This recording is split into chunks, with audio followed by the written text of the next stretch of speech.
ไป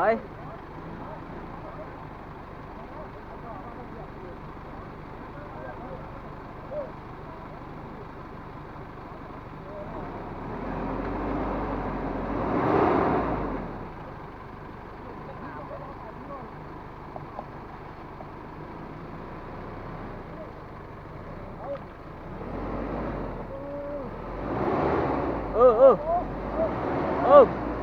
เลยเออ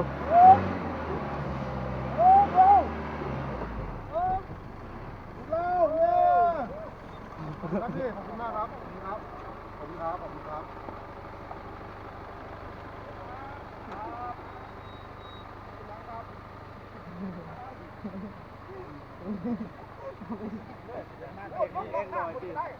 แก๊กก่อนตีหน่อยเลยฮัลโหลบอกเรียบร้อยแล้ว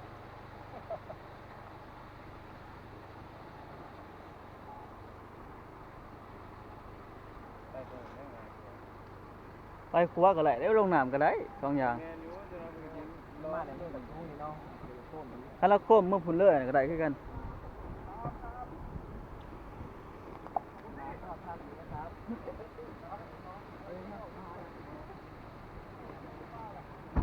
ไป